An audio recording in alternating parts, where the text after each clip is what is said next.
황보선의 스토리.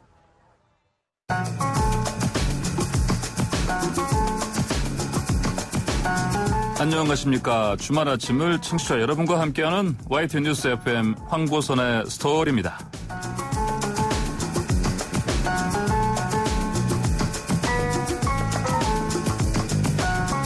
우린 흔히 소설가나 음악가처럼 창작하는 사람들은 아주 자유로운 일상 속에서 새로운 생각이 슬슬 나온다, 이렇게 생각하는 경향이 있죠. 그런데 실제로는 다른가 봅니다.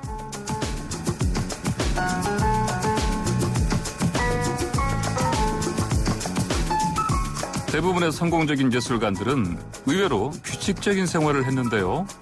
이 소설 개미로 유명한 소설가 베르나르 베르베르는 매일 오전 10쪽 분량의 글을 쓰고 오후 1시부터는 사람들과 만나서 점심을 먹고요. 하루키는 아침에 달리기를 하고 간단한 식사 후에 글을 쓰고 오후에는 쉬고 저녁에는 음악을 듣는 일상을 지킨다고 합니다. 참 규칙적이네요. 오랫동안 글을 쓸 수 있는 비결이 바로 무리하지 않는 이런 일상의 루틴인 겁니다. 이번 주엔 나를 지치지 않도록 하는 나만의 루틴을 만들어 볼까요? 주말 아침 여러분의 편안한 친구가 되고 싶은 황보선의 스토리입니다.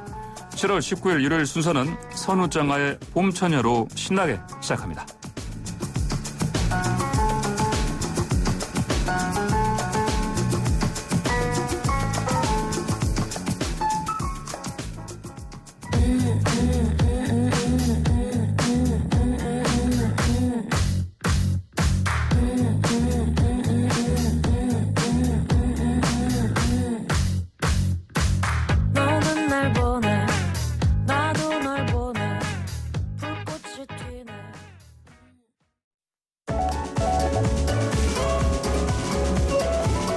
방구석 월드투어. 주중에는 너무 바빠서 제대로 챙겨보지 못한 전세계 이슈를 이야기 나눠보는 시간입니다.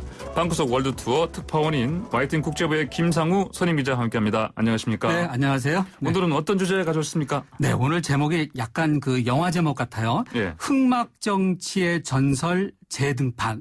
흑막정치. 흑막정치. 네. 흑막. 뭐 이것도 좀 영화 같기도 하고요. 영화 제목 같기도 하고. 또 전설. 네. 재등판. 네. 이게 무슨 얘기냐면요.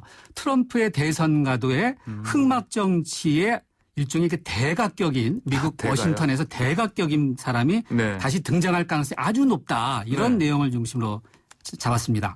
어떤 내용이냐면요. 네. 그 트럼프 대통령의 정치적인 대북격. 나이는 어려요. 나이는 한 6살 정도 어린데 네. 그 67살이거든요. 만으로 67살인데 67살인데 이분이 그 트럼프 대통령의 정치적 대부이기도 하지만은 오랫동안 그 친구야. 40년 친구이기도 하고 또 트럼프 대통령의 비선 정치 참모. 네. 이름이 누구냐면요. 로저 스톤입니다. 로저 스톤. 뭐 어떻게 보면 처음 듣는 사람들은 무슨 가수 이름이 아닌가 뭐 이렇게 예. 약간 헷갈릴 수도 있지만 예. 정치계. 미국 정치계에서 아주 신화적인 인물입니다. 네. 왜 문제가 되고 있냐면 이 사람이 지난 금요일이었어요. 지난 10일 네.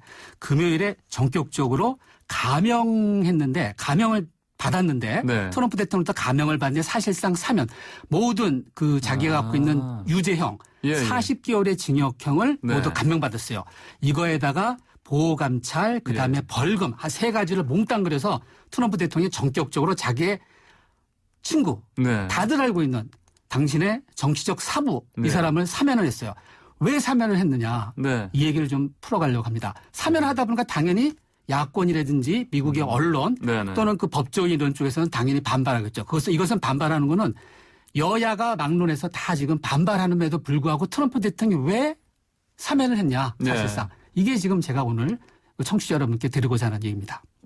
그러면서 트럼프가 거침없이 뭐 이렇게 뭐 사면을 해주는 걸 설명하면서 어떤 표현을 썼다고 했지 않습니까? 네, 트럼프 대통령이 그 자기의 친구인 로저 스톤을 이제 사면을 했는데 이 로저 스톤이 이제 징역형을 받은 게 어떤 거냐면요. 트럼프 대통령이 2010년 대선 과정에서 스캔들이 있었잖아요. 탄핵당할 뻔했잖아요. 그렇죠. 뭐 그 여러 가지 탄핵당할 뻔한 우크라이나 스캔들이었는데 그 러시아 스캔들이라는 게 있었어요. 러시아 스캔들이라는 건 뭐냐면은 그 러시아의 그런 그러니까 해킹한 많은 이메일 정보들을 힐러리 전 국무장관 당시 민주당 대선 후보 대선 후보에 불리한 것을 유출해서 트럼프 네. 대통령이 유리하게 했다는 그런 이제 스캔들이 러시아 스캔들인데 네. 이것에 이제 트럼프 대통령이 관여하지 않았느냐라는 부분들 속에서 이제 문제가 된 건데 예. 이때 이제 로저 스톤이 정치 참모에서 사실상 선대본부장이었거든요. 네. 사실상 선대본부장이었어요. 네. 그 정치 그 컨설팅하는 회사의 오너였는데 그 오너의 파트너가 선대본부장이고 네. 로저 스톤이 이제 사실상 뒤에서 다 지휘를 했는데 이 러시아 스캔들에서 관여한 혐의로 인해서 네. 징역형을 유죄 판결을 받은 거였어요. 예. 유죄 판결을 받으면서 그 당시 어떤 많은 문제가 있었냐면 미국판 검난이라고 할 수 있는 부를 정도로 네. 이 트럼프 대통령이 이 그 로저 스톤을 그 징역형을 낮추고 일찌감치 사면하려는 노력을 해온 과정 속에서 마침내 지금 이제 대선이 얼마 남지 않았잖아요. 네, 4개월 네. 정도밖에 안 남은데 이때 이제 전격적으로 논란을 무릅쓰고 사면을 한 거예요. 네. 자, 그래서 이 사면한 날이 마침 뭐였냐면은 금요일 밤이었어요. 금요일 밤. 금요일 밤. 네. 미국에서 금요일 밤이 굉장히 중요하지 않겠습니까? 네. 예, Friday night. 근데 트럼프 대통령이 항상 자기한테 여론에 불리한 것을 할 때는 예. 꼭 Friday 금요일에. night, 금요일 밤. 네. 예. 금요일 밤에 뭔가 이렇게 딱 예. 정치적인 행위를 해요. 예. 그래서 이제 미국 언론들이 볼 때 또 했구나. 금요일 밤에 네. 또 했구나. 뭐 예를 들면은 트럼프 대통령이 금요일 밤에 어떤 걸 또 했었냐면요. 지난 그 6월 달에도 그런 걸 했었어요.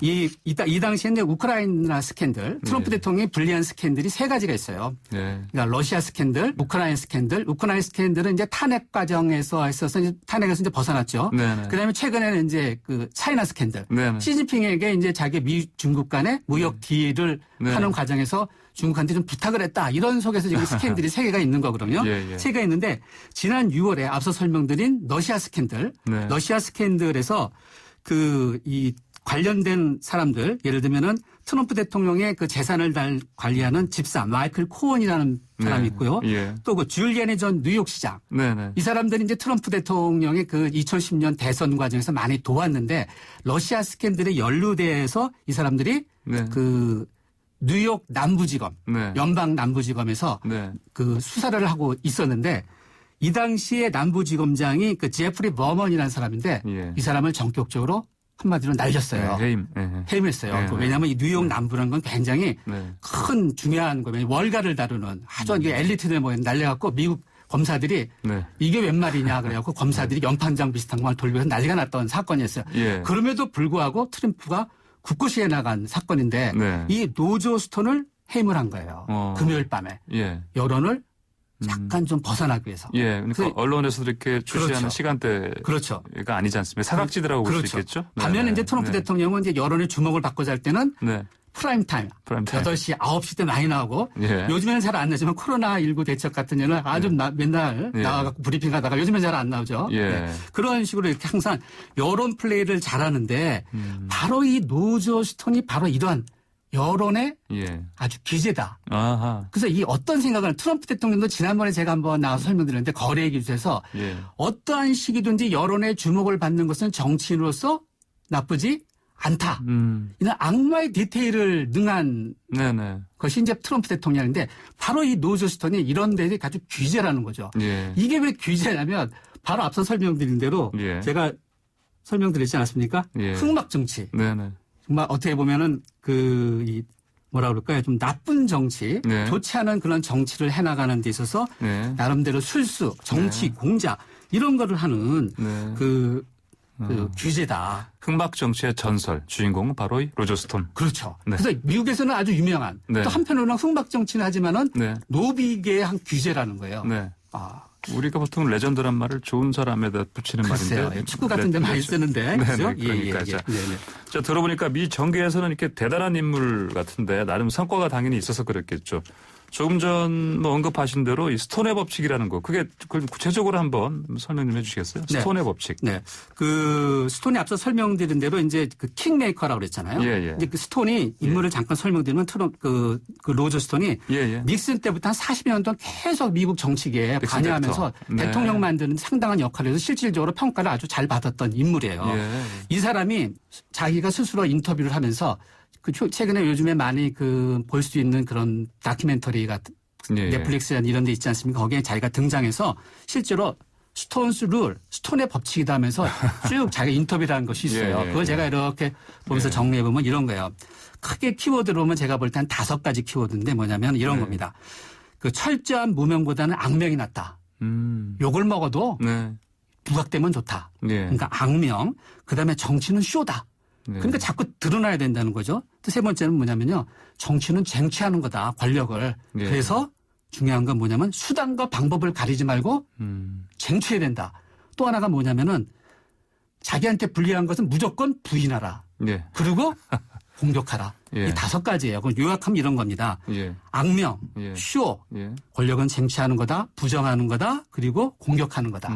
트럼프의 거래 기술에도 이런 비슷한 내용들이 굉장히 많아요. 트럼프가 네네. 부동산으로서 자산을 버는 과정에서 보면 이런 것이 있었거든요. 예. 그러니까 노조스턴하고 딱 맞아 떨어진 거예요, 궁합이요. 이거 별로 좋지 않은 법칙 같은데 우리나라 정계에 이거 알려서는 안 되겠는데요?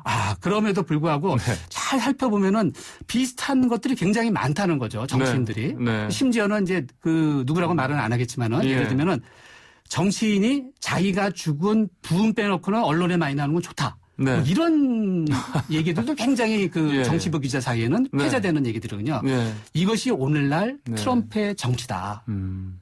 이것 때문에 지금 미국 그 대선 예. 과정에서 많이 경계하고 있는 거예요. 노스스턴이 예. 결국 사면했는데 가만히 있겠는가. 네. 이런 부분 속에서 이제 이게 간단치 않다. 그러면 이제 대선이 이제 몇 달 안 남았지 않습니까? 대선을 앞두고 로저 스톤을 감형, 사실상 사면하는 것인데 여기에 대해서 지난번 대선에서 이제 트럼프와 맞붙었던 힐러리 클린턴 전 국무장관 화가 많이 났을 보통이 아니죠. 것 왜냐하면 같은데요. 그 당시에 보면은 예. 그 유권자 투표에서는 졌지만은 실질적으로 그 국민 전체 투표에서 보면은 네. 좀 높았잖아요. 네. 그럼에도 불구하고 대선에서 지지 않았습니까? 결국 지금 러시아 스캔들을 위해서 네. 그 유죄 판결을 받아갖고 트럼프가 대선 과정이 정당하지 못했다라는 부분이 분명히 있음에도 불구하고 예. 힐러리는 그러니까 한마디로 노저스턴이 트럼프를 협박했을 것이다. 네.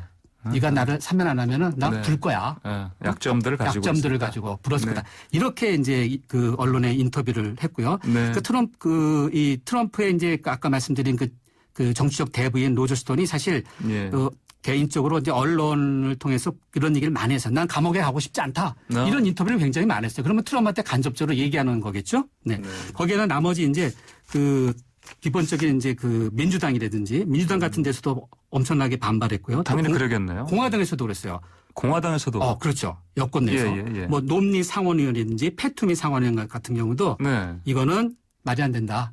이름만 공화당이지 트럼프는 너는 공화당원이라 볼 수 없다. 네. 심지어 이렇게 했고요. 앞서 제가 민주당 같은 경우는 이런 얘기를 했어요. 어떤 얘기냐면은 트럼프는 애덤 시프 그 미 하원 정보위원장이 뭐냐면 트럼프는 죄를 지은 자기의 친구들을 위한 법제도가 있고 네. 친구들을 위한 법. 예. 나머지는 국민들을 위한 거다. 예. 트럼프는 항상 자기 친구들을 위한 법제도만 적용한다. 이런 식으로 비난을 많이 했고 예. 백악관 참모들, 백악관 실장, 그 백악관에 있는 비서실장 그리고 앞서 설명드린 그 검찰의 위인 그 법무장관 윌리엄 바 네네. 법무장관도 네. 이렇게 하면 안 됩니다. 대통령. 이렇게 건의를 했다고 미국 언론을 통해서 나왔음에도 불구하고 트럼프 대통령이 감형을 하고 사실상 사면을 했다는 거예요. 이렇게 예. 심하게 했는데 네. 과연 무엇을 얻겠냐 이거죠. 그 트럼프 대통령 주변에서 이른바 측근으로 분류되는 사람들이 이제 하나씩 나가면서 네네. 꼭 근데 그냥 나가진 않잖아요. 그렇죠. 네. 뭐 볼턴 같은 경우도 쓴소리하고 나가잖아요. 그렇죠? 그럼 어찌됐든 네. 이 전체적으로 미 언론 같은 데서 보면은 법과 질서를 내세우면서 트럼프가 지금 네. 뭐 인종주의 문제든지 해갖고 대선에서 자기가 경제 문제 양축을 통해서 대선을 이기겠다는 생각을 갖고 있잖아요. 근데 네. 이것을 무시한 대통령이다. 무시한 대통령이다. 그래서 특히 그 뉴욕타임스 같은 경우는 뭐라고 했냐면은 워터게이트 사건에 연루됐던 네. 자기의 측근들마저도 예. 닉슨 대통령마저도 안 했던 것을 했다는 거예요. 예. 엄청난 정치적인 모험을 네. 한 거죠. 그죠? 네. 자, 그러면은 과연 어떻게 거둘 수 있을까? 성과를. 이제 이런 것이 주목되지 않겠습니까? 네. 바로 말씀드린 대로 아까 그 네. 스톤의 법칙이라는 게 과연 네. 통할 수 있을 것인가? 예. 없을 것인가? 예. 그러니까 스톤이 뭐라고 그랬냐면요. 네. 딱 자기가 이제 사면을 받자마자 사실상 사면을 받자마자 네. 딱 얘기를 했어요. 사실 이제 트럼프 대통령의 재선을 위해서 구한 구원 등판하겠다. 그런 얘기를 했어요. 예를 들면은 인터넷 매체 그 악시오스라는 데와의 인터뷰에서 네. 대통령을 위해서 책을 쓰겠다. 대통령을 위해서 책을 쓰겠다. 예전에 이제 그 힐러리라든지 그런 그 대선 과정에서도 네. 이 로저 스톤이 대선 과정에서 어떻게 했냐면요. 심지어는 책을 써갖고 그 이제 남편인 이제 빌 클린턴이 약점이 있잖아요. 네. 그 추문 관련해서 약점이 있지 않습니까? 근데 그런데 책을 썼고 또 예를 들어서 그 힐러리가 이제 그 대선 과정에서 이렇게 토론회 같은 데 있을 때 클린턴과 관계된 그 당사자들을 예. 그 토론장 앞에 딱 배치해갖고 예. 그 트럼프 대통령이 그런 추문이 있었잖아요. 그걸 예, 확 예. 덮어버리는 그런 테크닉을 발휘했었거든요. 아하. 그러니까 책을 통해서도 그렇고 예. 앞으로의 대선 과정에서도 여러 가지 그 테크닉을 발현할 수 있다. 그것이 결국 제가 이제 테크닉이라고 말씀드렸지만은 네네. 그것이 좀 흑막 정치에 가까운 제가 이제 방송이라서 네네. 뭐 어떤 식으로 했다 말씀드리긴 좀 민망하지만은 어찌됐든 이 스톤이 갖고 있는 법칙을 통해서 네. 앞으로의 대선에서 트럼프 대통령이 상당히 밀려있는 대선 과정에서의 그 어떠한 네. 룰을 통해서 네. 어떠한 것을 보여줄지가 상당히 이제 관전 포인트가 된다. 이것을 꼭 말씀드리고 싶은 겁니다. 스톤이 향후 그러면 뭐 어떤 행보를 아까 말씀드린 대로 예. 그 책을 쓰겠다고 말하고 앞으로 나머지의 그런 과정에서 네, 자기가 네, 네. 실제로 하겠다고 선언을 했어요. 아, 그래요. 네네. 근데 이런 전 과정 관련해서 이제 미 언론에서는 반응을 어떻게 보였습니까? 미 언론에서는 그 네. 뭐 닉슨 대통령도 넘지 못한 선을 넘었다. 법과 질서를 내세운 트럼프 대통령이 법과 질서를 위반하고 있다. 역대 최악이다. 뭐 이렇게 지금 얘기를 하고 있는데. 닉슨보다 더한 뭐 그렇죠. X 뭐 그런 네, 그게 네, 되겠네요. 네. 아, 네. 다만 이제 지금 네. 이제 그 관전 포인트 중에 또 하나는 네. 지금 이제 그 스톤도 그렇고 보면은 이렇게 그 이 디지털 이런 온라인상에서 소셜 미디어와 이런 건 나름대로 이제 규제라고 부를 수 있는 부분이 있었는데 네. 현재 지금 그 미국에서 규제하고 있는 거 있잖아요. 가짜 뉴스 된 걸 규제하잖아요. 네, 네, 네. 근데 이러한 부분들이 스톤이 갖고 있는 그런 법칙들이 자기가 세운 것들이 과연 이번 대선 과정에서 통할 수 있을 것인가. 네. 이게 중요한 부분들입니다. 참. 대단하죠. 네. 최근에 보면은 네. 트럼프 대통령이 예. 그 한 100일, 넉 네. 달밖에 안 남은 그런 대선 과정에서 네. 선대본부장을 전격 해임했어요. 예, 예, 네. 그렇죠? 예. 그 지금 재선 듬프 선대본부장이 그 브래드 파스케일이라는 사람을 네, 네. 해임을 했거든요. 그 이유가 지난번에 한번 말씀드린 대로 네. 그 털사 그 유세장에서의 네, 네, 그 네. 10만 명을 온다고 했더니 가보니 6천 명밖에 안 와갖고 완전히 지금 네. 트럼프 대통령이 이제 화가 네. 굉장히 올랐다고 말씀드리지 않았습니까? 예, 예. 현재 대선 판세로서 보면은 이전에도 한 2자리 포인트가 난다고 했는데 이제는 뭐냐면은 15%포인트, 예. 15%포인트 정도가 나왔어요. 특히 주목할 네. 점이 공화당의 성지라고 할 수 있는 데가 텍사스입니다. 네, 네. 한 번도 네. 밀린 적이 없는데 최근 여론조사에서 보면은 뭐 오차 범위 계정 밀리는 거로 나타났어요. 예. 여기에다가 그 미 유권자들한테 물어본 것 중에 중요한 게 뭐냐면 경제를 누가 더 잘할 것 같냐고 물었더니 트럼프 대통령이 내세운 게 항상 경제였잖아요. 네네. 아 이것도 오차 범위였지만은 바이든이 조금 더 낫다라는 걸 알아서 트럼프 대통령이 완전히 놀랑 자빠진 거죠. 예. 네, 그래서 지금 굉장히 불리한 상황이기 때문에 트럼프 대통령은 무슨 수를 써서도 이기겠다. 네. 이러한 수를 트럼프 대통령이 카드를 뽑았다. 네. 거기에다가 로저 스톤도 마찬가지로 뽑았다. 네네. 만약에 진다. 네. 그러면은 역풍이 불겠죠. 네. 트럼프도 그렇고 또 이 사면당한 네. 로저 스톤에도 어떠한 혐의가 또 적용될지 예, 모르잖아요. 그러니까요. 바로 이런 부분들이 이번 대선 과정에서 지켜볼 과정이다. 저는 이렇게 보고 싶습니다. 트럼프 대통령도 벼랑 끝이고 그리고 로저 스톤도 벼랑 그렇죠. 끝으로 맞습니다. 볼 수 그래서 있겠습니다. 스톤의 법칙의 5가지 키워드 한 번 더 말씀드리면은 네. 그중에서 핵심이 네. 권력은 쟁취하는 거다. 네. 그리고 불리한 건 부인하라. 네. 그리고 공격하라. 네. 이게 스톤의 법칙이라는 겁니다. 네. 스톤의 법칙이 그렇게 좋은 법칙은 아닌 것 같지만. 그래서 흑막 정치, 정치. 악마의 정치 이렇게 얘기하고 있습니다. 네, 알겠습니다. 감사합니다. 자, 지금까지 YTN 국제부 김상호 선임 기자였습니다. 감사합니다. 네, 고맙습니다.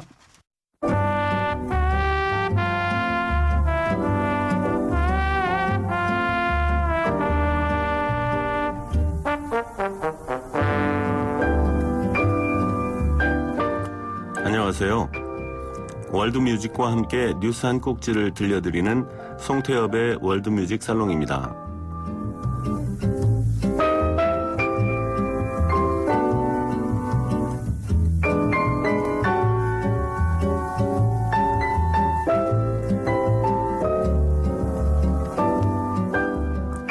터키 이스탄불의 아야 소피아는 1500년 전에 비잔틴 제국이 건축했는데요.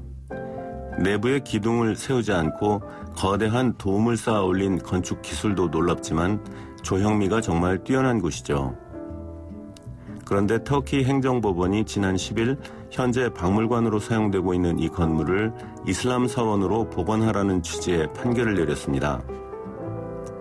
터키의 세속화를 추구한 초대 대통령 케말 파샤의 1934년 대통령령이 불법이라는 거죠. 아야소피아는 건축 후 900년 동안은 동방정교 성당이었고 오스만 제국 출범 이후 500년은 이슬람 사원이었고 또 그 후 80년은 박물관이었는데 이제 다시 이슬람 사원으로 돌아가게 된 겁니다. 기독교계와 서방 측은 이에 반발하고 있습니다.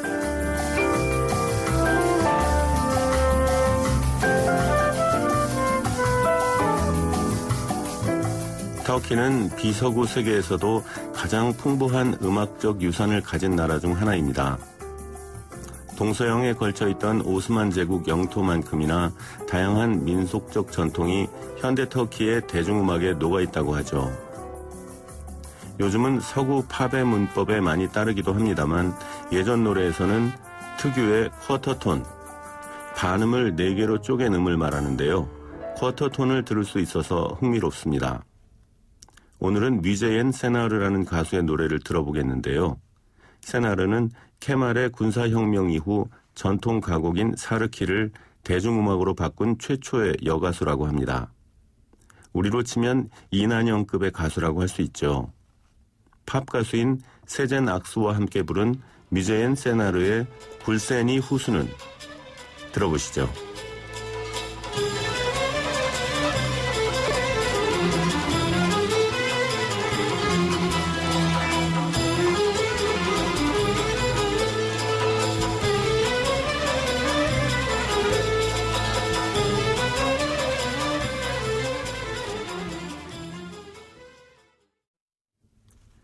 미제옌 세나르의 굴세니 후수는 어떠셨나요? 아라비아풍 같기도 하고 그리스풍 같기도 하고 동서양의 바람이 동시에 느껴지시지 않았나요? 저는 다음 주에 다시 찾아뵙겠습니다. 지금까지 월드뮤직살롱 송태엽이었습니다.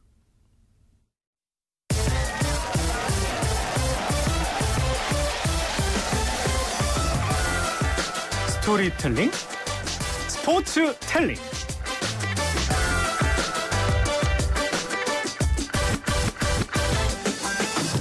스토리로 풀어보는 스포츠 이야기, 스포츠텔링 시간입니다. 스포츠텔러 김재형 기자 나왔습니다. 안녕하십니까? 안녕하세요. 자, 오늘은 어떤 스토리 준비했습니까? 네, 오늘도 이 고 최숙현 선수 얘기를 좀 해볼까 하는데요. 네. 이 제목을 이렇게 한번 붙여봤어요. 스포츠 폭력 사태, 대통령이 나서야 하는 이유, 이렇게 제목을 뽑아봤는데요. 정부가 나서는 게 아니라 대통령이 나서는. 그렇습니다. 이게 네. 제가 임의로 지어낸 제목이 아니라요. 예. 최근에 이제 스포츠 분야의 어떤 폭력이나 성폭력 이런 부분에 대해 인권 실태에 대해서 이제 국가인권위원회가 조사를 했고요. 네. 여기에 대해서 이제 권고 사항을 공식적으로 발표를 했는데 이 문구 중에 권고 문구 중에 대통령이 나서야 한다라는 문구가 공식적으로 들어가 있어요. 그런데 아시는 분은 있을지 모르겠습니다만 이 대통령이 직접 스포츠 폭력 사태에 대해서 나서야 한다라고 국가인권위원회가 얘기한 게 이번이 처음이 아닙니다. 그러니까 지난해 네. 조재범 코치 사태 때도 이후에 그 후속 대책을 발표하면서 스포츠 폭력 문제는 대통령이 나서야 한다라고 네. 이제 얘기를 했었어요. 자, 그렇다면 여기서 다들 궁금해 하실 거예요. 물론 뭐 대통령이 여러 가지 일들을 많이 하시지만 스포츠 폭력 사태를 왜 대통령이 직접 나서라라고 국가인권위원회가 네. 얘기를 했을까라고 아마 많이들 이제 궁금을 하실 텐데 인권위원회 발표 내용을 좀 살펴보면요. 이런 얘기가 있어요.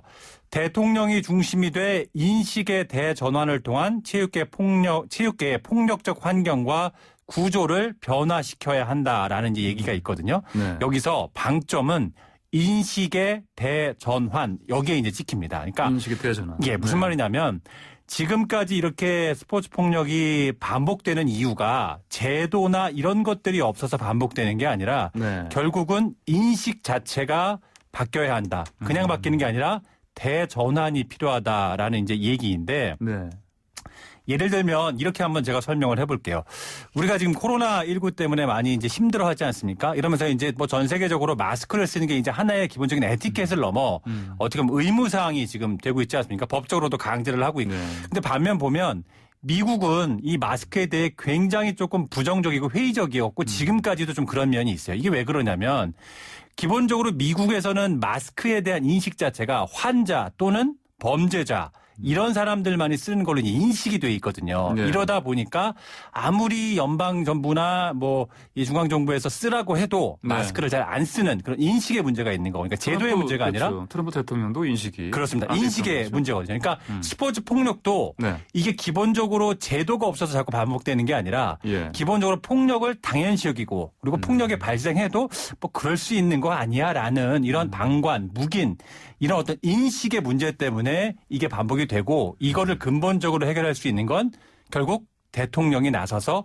인식의 대전환을 이루어야 한다라는 부분인 거죠. 대자가 두 번 들어야겠는데 보니까 네, 대통령이 나서서 네. 인식의 대전환. 네. 자, 그러면 이 인식의 대전환 무엇부터 시작해야 할까요? 지난주 저희가 이 얘기를 하면서 잠깐 언급했던 부분이 하나 있었어요. 바로 이제 국민체육진흥법인데 여기 네. 1조 제가 지난주에 말씀을 드렸을 거예요. 여기 보시면 1조에 그 체육의 목적이 스포츠의 목적이 국위선양이다라고 이제 이런 조항이 네, 국민체육진흥법 1조라고 이제 말씀을 드렸는데 이 국민체육진흥법 1조라는 게 결국 대한민국의 체육 정책의 모든 어떤 정책의 기본에 축이 되는 개념. 그러니까 우리나라 헌법 제1조가 대한민국 민주공화국이며 모든 주권은 국민에게서 나온다. 이거 네. 대전제로부터 모든 법령들이 시작이 되지 않습니까? 네. 그렇기 때문에 국민체육진흥법 1조가 굉장히 중요하다고 할 수 있는데 인권위가 이번에 발표한 권고문에 보면 이 국민체육진흥법 1조에 대한 내용은 없어요. 다만 확인을 해보니 구조상으로 청와대에 이 국민체육진흥법 1조부터 바꾸는 게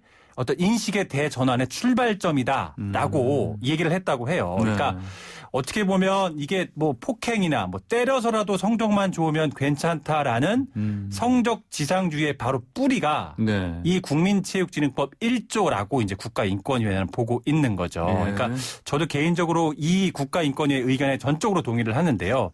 말씀드린 것처럼 최숙현 선수 사태를 보면 이게 법이나 뭐 제도가 없어가지고 이런 어떤 비극적인 일이 일어난 것들이 아니었거든요. 예. 그러니까 뭐 쉽게 생각하면 어떻게 보면 최숙현 선수의 가장 가까이에 있던 제3자들, 그러니까 가족이 아닌 제3자들, 예를 들면 뭐 경주시청, 경찰, 검찰, 철인 3종 협회 가장 가까이에 있던 제3자들이거든요. 네. 그런데 이 사람들이 기본적으로 폭력을 묵인했고 가해자로 지목된 감독에게 그냥 전화 한 통해서 때린 적 있어요? 없습니다라고 하니까 아 그렇군요. 끝 이렇게 돼버린 거거든요. 네. 그러니까 이게 결국은 인식부터 폭력에 대해 당연시 여기는 인식부터 이제 시작이 됐기 때문에 네. 이러한 인식의 전환이 없이는 이런 문제가 좀 반복될 수밖에 없는 구조다라고 네. 보는 게 적절한 평가였던 것 같습니다.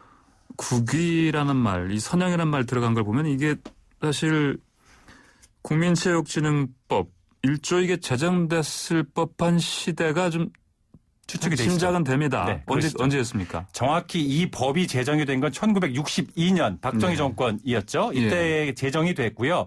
어떻게 보면 이제 국가 주도형 체육 정책의 시초, 보통 우리가 엘리트 스포츠라고 하죠. 이 시초가 됐다라고 할 수 있는데 네. 기본적으로 이제 우리가 흔히 요새 얘기하는 뭐 생활체육, 사회체육 이런 활성화보다는 엘리트 체육을 육성하겠다라는 거였고요. 네. 이 국민체육진흥법 1962년에 제정한 이 국민체육진흥법에 어떻게 보면 모체가 됐던 거는 일본의 스포츠진흥법을 거의 그대로 따왔다라고 네. 보셔도 예. 무방하고요. 네.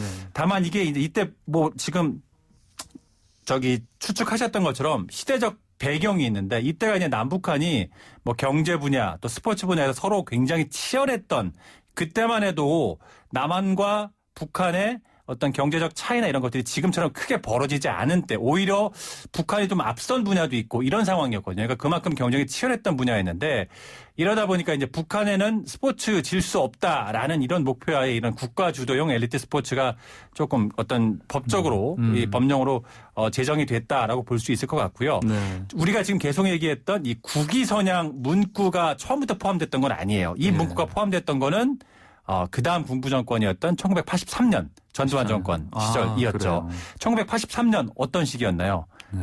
86년 서울 아시안 게임과 88년 서울 올림픽을 앞둔 바로 그 시점이었거든요. 그래서 이 체육의 목표는 국위선양이다라는 어떻게 보면 국가적인 정책 사업으로 나올 수밖에 없는 시대적인 어떤 그런 환경이 좀 있었고요. 재밌는 부분은 당시까지는 현재 대한체육회가 이제 민간체육단체였는데요. 이때부터 이 국민체육진흥법에 국위선양이라는 문구가 들어가면서부터 특수법인화가 됐고요. 이렇게 되면서 지금의 어떤 생활체육이나 어떤 사회체육보다는 엘리트 체육으로 조금 더 집중하게 되는 결정적인 어떻게 보면은 분기점이 됐다라고 조금 얘기할 수 있을 것 같고요. 뭐 일단 이런 그 국위선양 문구가 단순히 어떻게 보면 뭐 말씀드렸지만 선언적 문구에 그치지 않다라고 볼 수밖에 없는 게요. 지금 보면 이 국민체육진흥법 1조 2조항이요. 대한체육회를 비롯해 각 종목별 단체 심지어 장애인 체육회 정관에도 이 체육의 목적이 국위선양이라는 말이 명시적으로 지금 정의가 돼 있어요. 그렇다면 한번 바꿔 생각해 보면 엘리트 스포츠의 정점이라고 할 수 있는 그 국제올림픽위원회 IOC 원장에는 과연 국위선양이나 이런 비슷한 문구가 있느냐? 단 한 줄도 없습니다. 그러니까 우리가 어떻게 보면 얼마나 구시대적인 스포츠 정책을 기반으로 해서 지금 모든 것들이 이루어지고 있는가를 단적으로 알 수 있는 부분이고요. 그렇기 때문에 인권위원회가 이 국가 주도형 엘리트 스포츠의 패러다임 자체를 바꾸지 않으면 아무리 좋은 법과 제도가 있어도 스포츠 폭력이 반복될 수밖에 없다라고 그렇게 평가를 진단을 한 이유입니다. 네, 그렇군요. 자, 그럼 국민체육진흥법 1조를 만약에 정말 바꿀 수 있다면, 바꾼다면 사람들이 인식이 좀 바뀔 수 있을까요? 어떻게 보세요? 아마 단기간 내에는 그렇게 쉽게 될 것 같지는 않은데요. 일단은 지금 굉장히 우리 스포츠, 이제 대한민국의 스포츠 자체가 엘리트 스포츠 중심이고 굉장히 경직돼 있다는 평가들이 많기 때문에 일단은 좀 힘을 빼는 상징적 조치가 될 수는 있을 것 같다라는 평가가 좀 지배적이고요. 일단은 이 국위선양이라는 말 자체가 결국은 메달 그리고 성적을 의미하고 있는 상황인데 이게 사실 이런 인식의 대전환 전에 우리 사회에서 어느 정도는 지금 변화가 감지되고 있어요. 그 시점이 제 개인적으로는 2016년 리우올림픽 시점이었다고 저는 생각을 하는데 이때부터 전후로 해서 일반 국민들도 꼭 금메달리스트가 아닌 다른 메달이 없는 선수들에게도 여러 가지로 주목을 했고요. 언론도 굉장히 이 시점, 이 대회를 기점으로 해서 많이 변화를 했었는데요. 리우올림픽 전만 해도요. 그 스포츠 기사, 올림픽 기사 보시면 은메달이나 동메달을 딴 선수에게 어떤 수식어가 어떤 서술어를 붙였냐면 뭐 예를 들어 황보선 선수가 은메달에 그쳤다. 은메달에 머물렀다. 또는 아쉽게 은메달을 땄다.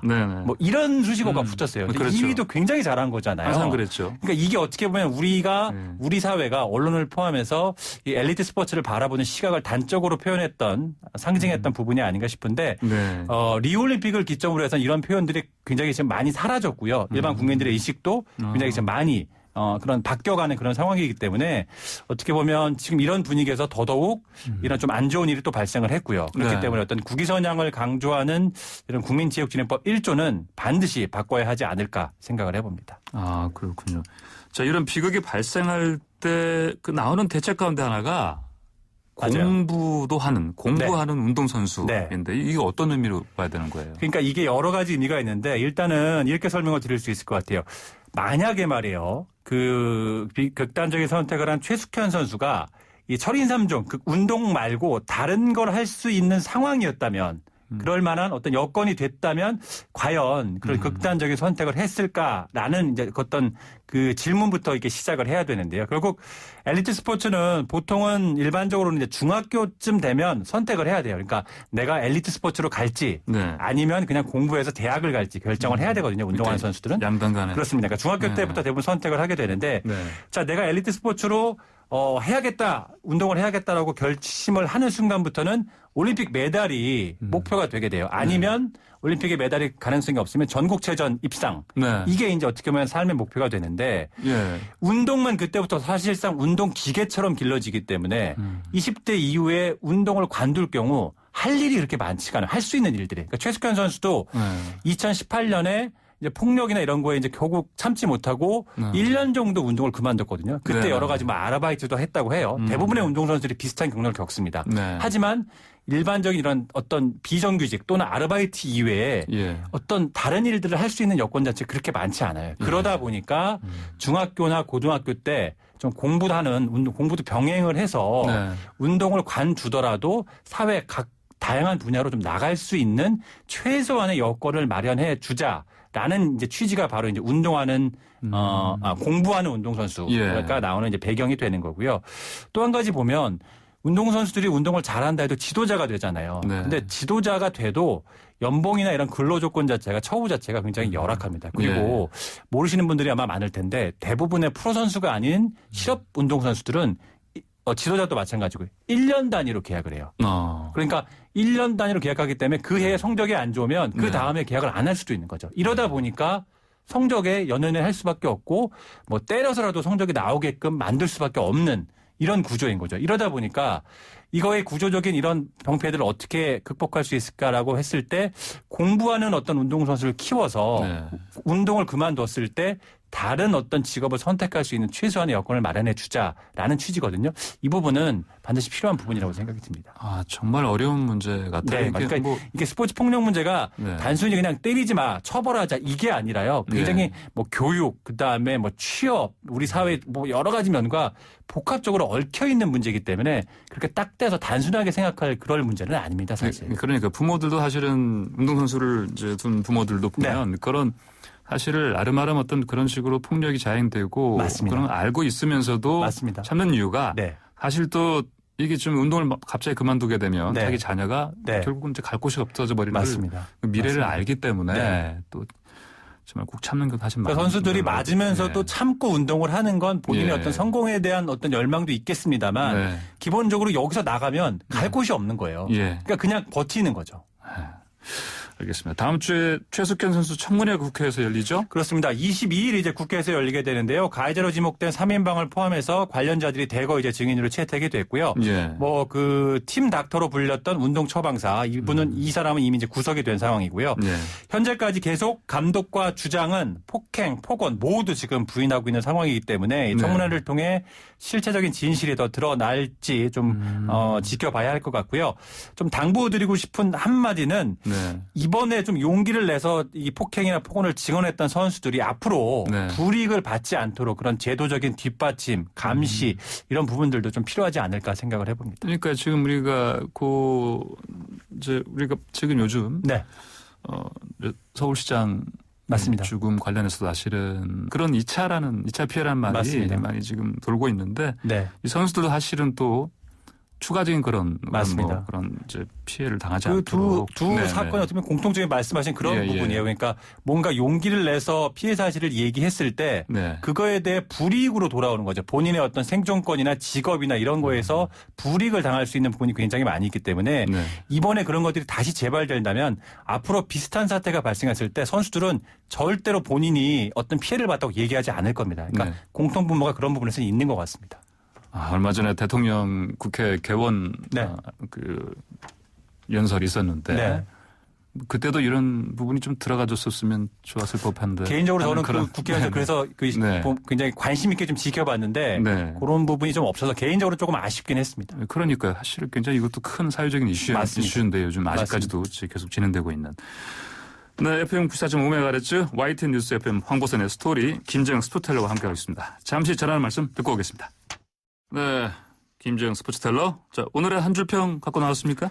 네, 오늘의 한 줄평은 대한민국 스포츠 힘 좀 뺍시다 이렇게 정해봤는데요. 힘 좀 뺍시다. 운동 좋아하시잖아요. 근데 운동할 때 가장 많이 우리가 하는 말 중에 하나가 바로 야, 힘 좀 빼라는 그런 말이지 않습니까? 그러니까 힘 빼고 쳐라. 그렇습니다. 힘 빼야 사실 운동이 되게 잘 되거든요. 그러니까 운동을 잘하시는 분들의 공통점은 힘을 빼고 부드럽게 하는 이제 그런 점들을 꼽을 수 있는데 이게 어떻게 보면 스포츠뿐만 아니라 인생도 뭐 비슷한 것 같습니다. 그러니까 힘을 빼야 될 때 빼야 되고 또 잡아주기보다는 놓아주고 덧셈보다는 뺄셈 뭐 이런 것들이 좀 필요하지 않나 싶은데 말씀드린 것처럼 이제 대한민국 스포츠는 기본적으로 국가 주도로 이루어지고 정치적으로 사실 많이 활용된 측면이 많이 있죠. 하지만 이제는 조금 힘을 빼고 정말 말 그대로 즐기는 스포츠, 모두가 주인공인 그런 스포츠가 됐으면 하는 바람에서 한 줄 평을 그렇게 꼽아봤습니다. 굉장히 의미심장한 힘이네요. 지금. 네, 마음에 드시나요? 마음에 듭니다. 오늘 네. 무처럼 마음에 드는데요. 네. 자, 오늘의 신청곡은 뭐 어떤 것도 가지고 나오셨어요? 사실 이 대한민국에서 엘리트 스포츠로 운동만 해서 성공하는 거는 정말 낙타가 바늘구멍 들어가는 그런 격이라고 할 수 있는데 네. 지금도 어떻게 보면 자신의 꿈을 위해 인생을 걸고 운동하고 있는 선수들을 위해 고 신해철 씨가 부른 민물장어의 꿈 같이 들어봤으면 좋겠습니다. 민물장어의 꿈. 네, 오랜만이네요. 자, 알겠습니다. 그럼 오늘 이 시간 고 신해철의 민물장어의 꿈 함께 들으면서 마무리하겠습니다. 지금까지 스포츠텔러 YTN 김재형 기자와 함께했습니다. 고맙습니다. 네, 고맙습니다. 스스로 작아지는 것뿐 이젠 버릴 것 좀